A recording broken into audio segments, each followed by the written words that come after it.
When something happens, I like to think of the most likely cause instead of the most emotionally rewarding. I like to think the most likely cause is the one that makes me feel more powerful, important, and safe. It's possible, but is it probable? Critical thinkers are too afraid to believe in the wondrous and improbable. I try to avoid wishful thinking and self-deception when coming to a conclusion. Avoiding self-deception is impossible, so I don't fight it in my pursuit of truth. Are you stupid? Yes. No. Yes. No.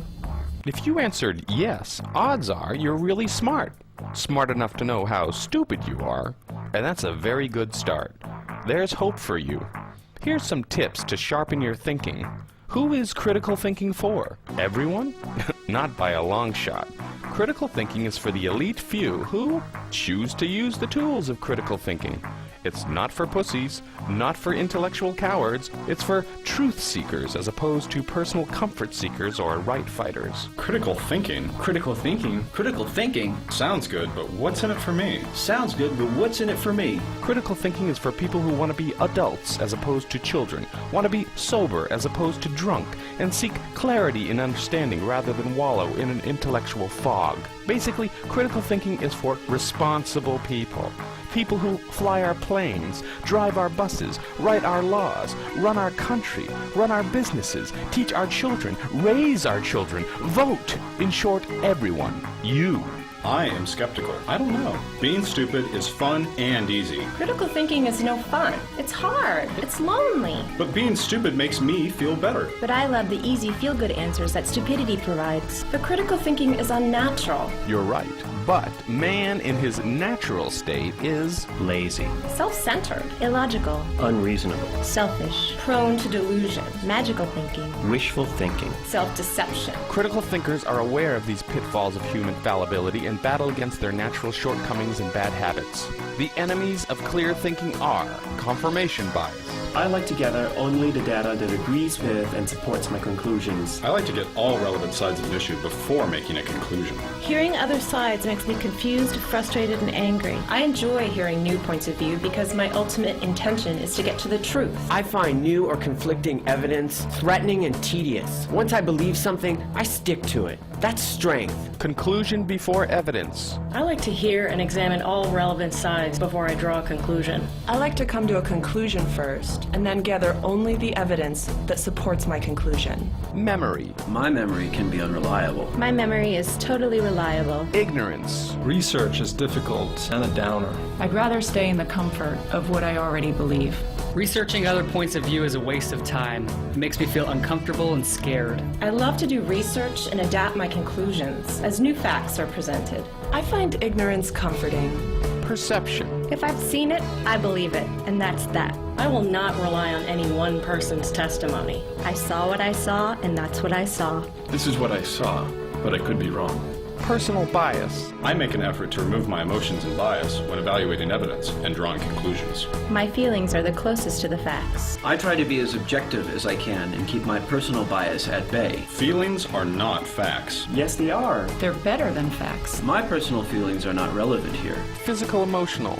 I like to be well rested and alert before I make crucial decisions. I think that I make the wisest decisions when I'm exhausted and stressed out. Testimonial evidence. I like to make generalizations, judgments, and conclusions based on my own personal experiences, or those of my friends. Or my favorite celebrities. Extraordinary claims. Extraordinary claims require extraordinary evidence. Extraordinary claims require extraordinary people to believe them. Ambiguity.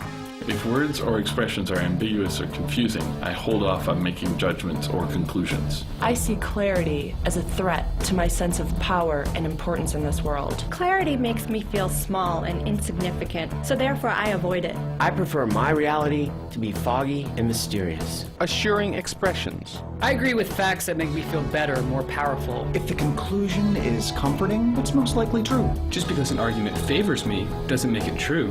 Emotive content. Emotionally moving testimonies are the most convincing. Emotions muddy the waters of finding the validity of an argument. Facts get in the way of the fun. I like to focus on the relevant facts to get a clear picture of reality. I like to live in a magical land of candy and unicorns. fact versus opinion. There is no such thing as facts, just beliefs and opinions. There is a difference between facts and opinions. Ego.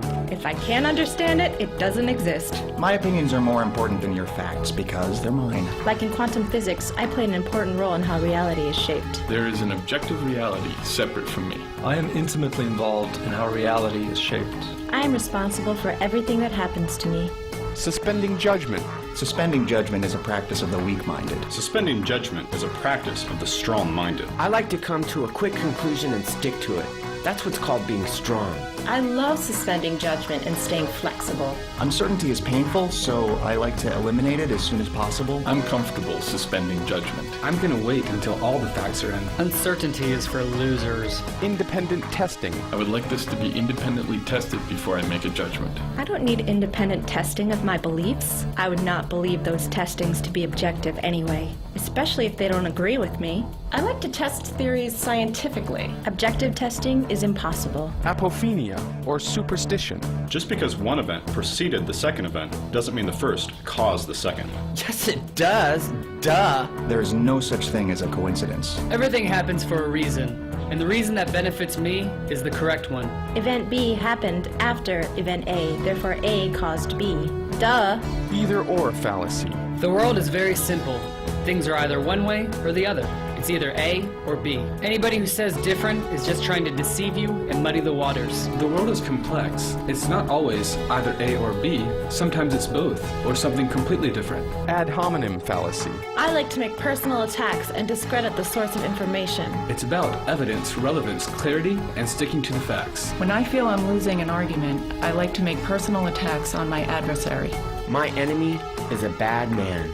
Red herring. I like to bring irrelevant stuff up to avoid facing an issue. I find evading the issue is a powerful tool to defend my position. The point is to defend my position. It's about survival. I'm more interested in finding truth and reaching clarity rather than defending a previously held position. Critical thinker or intellectual coward? Which one are you?